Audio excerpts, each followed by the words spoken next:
Bonjour à toutes et à tous et bienvenue dans cette dernière édition de Passe l'Info. Et oui, c'est la dernière de la saison numéro 2 de Passe l'Info. Bonjour à tous. Alors dans l'actualité nationale, cette semaine, nous développerons un sujet consacré exclusivement aux législatives de 2012. Dans l'actualité internationale, nous parlerons donc des prochaines opérations de l'OTAN. Et après quelques brèves... Le saviez-vous, la deuxième partie de l'information et du Le saviez-vous sur les Young Leaders. Actualité nationale législative de 2012. Au lendemain des élections législatives, le parti antisioniste considère que ces élections ont un goût de victoire car, selon le PAS, chaque bulletin de vote sont autant de batailles remportées pour la cause antisioniste. Voici les résultats obtenus au premier tour des élections législatives par les 4 candidats soutenus par le PAS. Monsieur Benhamar Serbout, candidat dans la 13e circonscription du Nord, a fait un pourcentage de 0,61%, soit 288 voix. Pour moi, l'objectif a été atteint à partir du moment où on a participé déjà et qu'on a fait connaître notre parti en local. Et 288 voix, c'est quand même des gens qui sont avec nous, qui connaissent notre mouvement. Et 288 personnes qui peuvent travailler à faire connaître le parti. Donc c'est un démarrage, c'est un départ. Monsieur Farah Gouasmi, candidat dans la 8e circonscription du Nord, a eu un pourcentage de 0,72%, soit 217 voix. On a fait un petit score, c'était 0,7 à peu près. En nombre de voix, ça fait à peu près... Ça fait 220 voix à peu près. D'accord. C'est pas beaucoup, mais c'est énorme. Je vois ça comme une victoire dans le sens où c'est comme si qu'on a planté une graine. La graine, elle est petite, elle est minuscule, et il faudra l'arroser pour qu'elle donne les meilleurs fruits possibles. C'est pas le pourcentage qu'on a fait qui nous intéresse. Nous, on a un objectif. L'objectif, c'est de faire tomber le sionisme, d'éveiller les consciences à cette gangrène, au mal du sionisme. On commence tout doucement et on y arrivera. Monsieur Dieudonné Mbalambala, candidat en Eure-et-Loire, a eu un pourcentage de 1,14%, soit 436 voix. Et monsieur Mounir Grami, candidat dans le Rhône avec 1,65%, soit 556 voix. Quant à l'antisioniste, Salim Laïbi, sans étiquette politique, a réalisé dans la 7e circonscription de Marseille un pourcentage de 0,80%, soit 241 voix. Le président du parti antisioniste, M. Yahya Gouasmi, s'est exprimé sur ces élections, je cite, « Nous pensions avoir tout vu du sionisme en France, mais ces élections nous ont montré quel type de démocratie nous avions. » Fin de citation. En effet, dans la 13e circonscription du Nord, des pressions ont été exercées auprès des élus locaux en mettant en garde la sous-préfecture de Dunkerque afin de marginaliser et d'isoler le parti antisioniste. Certains ont cherché à interdire la participation du PAS aux élections législatives en faisant signer des pétitions. Des courriers ont été adressés à la sous-préfecture de Dunkerque et aux mairies rattachées à la 13e circonscription dans le but d'interdire les affiches pour le motif de trouble à l'ordre public. Dans les bureaux de vote, les piles des bulletins de vote du candidat soutenu par le parti antisioniste étaient moins épaisses que les autres, voire inexistantes. Ce que nous constatons avec ces élections, c'est que les partis, Socialistes, l'UMPS, pour ne les nommer que eux, avaient l'impression, ou donnaient l'impression, que la France leur appartenait. Que les jeux sont faits et que la France est à eux. Et d'un seul coup, arrivait un parti qui prend l'anti-sionisme, ça les dérangeait. Le système est un enclos réservé uniquement à ceux qui sont dans le système. Puis là, des personnes qui sont en dehors du système, qui manifestent leur désir d'éclairer d'un vue nouveau, d'un regard nouveau, ce que c'est que la politique et qu'est-ce qu'il y a derrière. Et ça a été un choc dans notre région, par exemple, sur Dunkerquois. En outre, M. Gouasmi a expliqué à notre équipe que la démocratie française a désormais deux facettes. La première défend les intérêts d'Israël, tandis que la seconde agit pour la justice et la liberté. Selon lui, on a fait croire aux Français que le combat antisioniste se limitait à la terre de Palestine, alors qu'il est présent sur le sol français. Et maintenant, actualité internationale, prochaine opération de l'OTAN. Selon Thierry Messant sur Volternet, dans quelques jours, peut-être dès vendredi 15 juin à midi, les Syriens qui voudront regarder les chaînes nationales verront celles-ci remplacées sur leurs écrans par des télévisions créées par la CIA.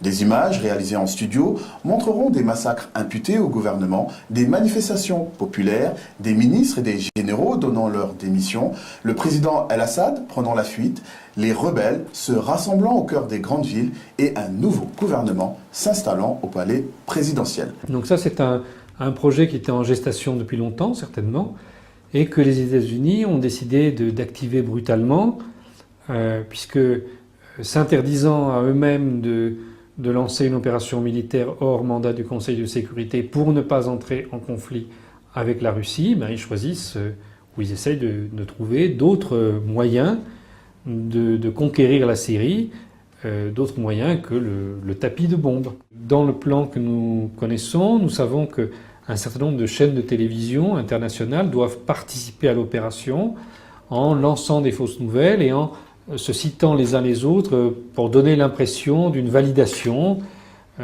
Plus on se cite, plus on croit que les choses ont été vérifiées et sont sérieuses. Et nous constatons que figure dans la liste des gens qui ont participé à diverses réunions techniques préparatoires, d'un côté des ingénieurs et réalisateurs venus de Hollywood, et de l'autre côté des chaînes de télévision de pays différents, comme France 24 pour la France, Fox et BBC pour le Royaume-Uni, Future TV et MTV pour le Liban, donc pas simplement les chaînes des États-Unis, du Qatar, de l'Arabie Saoudite. Cette opération, directement pilotée depuis Washington par Ben Rhodes, conseiller adjoint de sécurité nationale des États-Unis, vise à démoraliser les Syriens et à permettre un coup d'État. Je dis que contrairement à une légende tenace, Israël a fait partie de ceux qui ont donné sa chance à la liberté dans le monde arabe, qui n'ont pas fermé les portes, qui n'ont pas dit on préfère rester avec le diable qu'on connaît. Désolé pour cette interruption momentanée, mais sachez que tous les sites d'information alternatifs en France subissent aussi la censure. L'OTAN, qui se heurte au double veto de la Russie et de la Chine, parviendrait ainsi à conquérir la Syrie sans avoir à l'attaquer illégalement. Quel que soit le jugement que l'on porte sur les événements actuels en Syrie, un coup d'État mettrait fin à tout espoir de démocratisation. Toujours sur le dossier syrien. Selon IRIB, Sergei Lavrov, ministre russe des Affaires étrangères, a déclaré que les États-Unis livrent des armes aux rebelles en Syrie.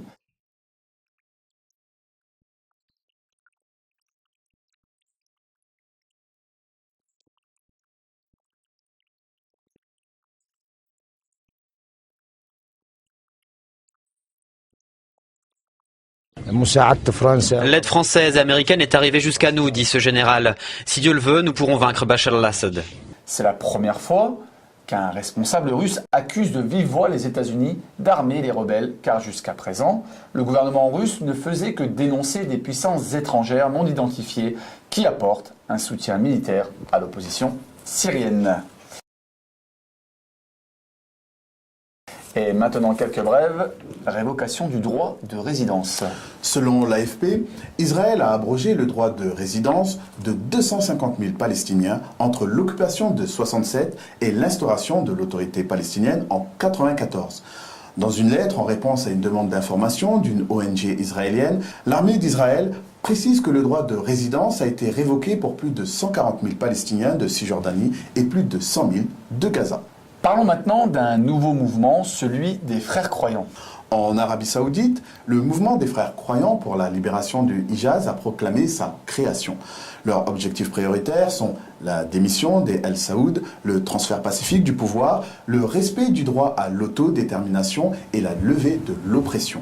Le mouvement explique que la région est à une période cruciale dans laquelle les populations veulent décider de leur sort. Un oracle sur M. Chavez. Alors, Robert Zoellick, président de la Banque mondiale, affirme que le régime du président vénézuélien Hugo Chavez ne durera pas et que sans lui, les gouvernements de Cuba et du Nicaragua ne se maintiendront pas. Cannibalisme américain. Oui, alors suite à notre brève insolite, rappelez-vous, dans une précédente émission de Passe l'Info, cet Américain qui avait agressé un SDF en lui mangeant le visage, et maintenant nous apprenons que les magasins du pays ont commencé à vendre des balles contre les zombies. Et oui, aux États-Unis, les attaques de cannibales se multiplient. À Miami, un SDF, Brandon de Leon, a montré les dents et a menacé 2 policiers de les manger. En Louisiane, Carl Jackno, âgé de 43 ans, a mordu lui le visage de sa victime en détachant, écoutez bien, un morceau de chair avec ses dents. La police pense que ces attaques sont liées à la prise de la drogue, appelée le 9e nuage. Alors je voulais savoir qui vous a mis dans cet état. C'est la mondialisation, c'est un petit peu l'emploi du militaire à tout va pour servir la logique capitaliste, comme un peu ce qui s'est passé en Irak avec la fausse guerre de George Bush et compagnie, quoi. Autrement dit, on utilise les gens comme des pions. Les blessés du capitalisme. On a une blessure en rapport avec le capitalisme. Et maintenant, nous vous laissons avec votre rubrique Le saviez-vous, présentée cette semaine par Sandrine. Bonjour et bienvenue dans ce Le saviez-vous consacré aux médias. Dans la continuité du Le saviez-vous de la semaine passée présenté par Samira, nous vous parlerons cette semaine des relations presque hasardeuses entre le monde des médias et celui d'un groupe de réflexion appelé Le Siècle, qui compte des membres assez influents.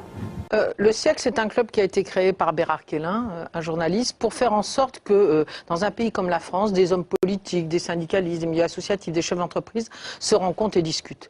J'en fais partie. L'actionnaire majoritaire de Libération est Édouard de Rothschild, de la dynastie de banquiers éponymes. Édouard de Rothschild fait partie du Siècle. Le journal Le Figaro est contrôlé par Socpresse, qui appartient à Serge Dassault. Ce dernier, avec Dassault Aviation, est dans l'aéronautique et l'armement. Il a notamment signé un accord industriel majeur dans le domaine des drones MAL en mai 2008 avec Israël. Pour continuer avec Le Figaro, son rédacteur éditorial, Alexandre Adler, est membre lui aussi du groupe Le Siècle et était invité en 2003 à la réunion du groupe Bilderberg à Versailles. Quant au groupe Bolloré, il diffuse Direct Matin et France Soir et contrôle le CSA depuis juillet 2008. Au sein du comité stratégique du groupe Bolloré, on trouve Alain Minc qui conseille de nombreux politiciens français et qui a la particularité d'être lui aussi un young leader et d'appartenir au groupe de réflexion Le Siècle. Vous savez, dans les dîners du siècle, où se réunissent les grands patrons, les politiques et quelques journalistes, il y a beaucoup de grands journalistes. C'est le dîner du conflit d'intérêts permanent. Le conflit d'intérêts permanent. Les Français payent TVA, toujours plus de souffrance. Eux, ils en prennent plein les poches, en permanence. Ils échangent les services. Je privatise un peu de GDF, tu t'augmentes le salaire 10 fois. Et ça, c'est tous les marchés. En ce qui concerne France Monde, France 24, RFI et 49% de TV5, la directrice Christine Ockrent a été en 2008 à la réunion du groupe Bilderberg à Chantilly aux USA et elle était elle aussi Young Leader pour l'année 1981. Il y a 2 manières de ne pas remettre en cause le pouvoir qu'exercent les propriétaires des médias. Ils peuvent le nier tout simplement, ou bien affirmer qu'il est normal, voire naturel que ce pouvoir s'exerce. C'est pas trop douloureux, docteur? Non, ça va. C'est un peu comme si dans une famille, certains avaient décidé de faire politique, d'autres faire économie et les troisièmes journalisme. C'est un seul et même monde. C'est un monde unique. RTL et M6 appartiennent en totalité à la fondation Bertelsmann, qui est aussi actionnaire de Canal+ à hauteur de 5%. Cette fondation est un groupe de réflexion mondialiste. Elle compte parmi ses membres Henry Kissinger, Joschka Fischer et Jean-Claude Trichet, président de la Banque Centrale Européenne. Intéressons-nous au journal Marianne, réputé à gauche et anti-système. Le journal est détenu à 25% par Yves de Chaise-Martin. Ce dernier est le conseiller de Carlyle Europe depuis juillet 2005. Le groupe Carlyle est un fonds d'investissement américain basé entre autres dans l'armement. Ce groupe compte parmi ses conseillers George Bush, Frank Carlucci, ancien président de la CIA, à la direction Olivier Sarkozy, le demi-frère de Nicolas Sarkozy, et parmi les financiers, George Soros. Mais j'ai l'impression quand même qu'on est un peu cerné. Qu'est-ce que vous en dites? On n'est pas cerné, vous? Franchement, c'est énorme, non? En définitive, nous pouvons dire qu'avec tous ces conflits d'intérêts, l'information des médias dominants ne peut pas être impartiale. Elle oblige ceux qui sont en soif d'une autre actualité de se tourner vers des médias alternatifs, tels Passe l'Info. Merci et bonnes vacances à tous. Je vous retrouve à la rentrée. Avant de vous quitter, nous vous informons que la seconde saison de notre émission touche à sa fin. Les 70 numéros que nous avons partagés en 2 ans offrent un autre regard sur l'actualité que celui des médias traditionnels. Bonjour à toutes et à tous et bienvenue dans votre émission d'information Passe l'Info. Cette semaine, on ne vous fera pas perdre votre temps en vous parlant du remaniement ministériel, qui n'est qu'une façon détournée de vous faire oublier la réforme des retraites. On ne vous parlera pas non plus de l'affaire Karachi, étant donné que le principal intéressé, Nicolas Sarkozy, est juridiquement intouchable. On ne parlera pas non plus de la victoire des Bleus face à l'Angleterre, parce qu'en France, on ne met à l'honneur les Français d'origine étrangère que lors d'exploits sportifs. Le reste du temps, on les stigmatise. Exactement. Et pour finir, on ne vous parlera pas non plus du mariage de Kate Middleton avec le prince William, parce que tout simplement, on s'en fout. On s'en fout exactement. Un des droits fondamentaux pour lequel nous nous battons est la liberté d'information. Celle-ci étant mise à mal par le monopole des médias dominants. Passe l'Info est né de ce constat et tente avec les moyens qui lui sont donnés de vous offrir une autre vue sur l'actualité.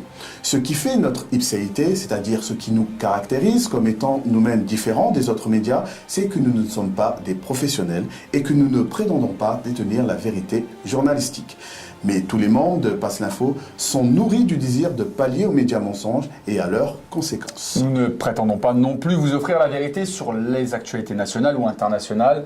Nous ne prétendons pas non plus aussi être impartiaux, mais sachez seulement que notre partialité est la dénonciation de la manipulation des masses médias.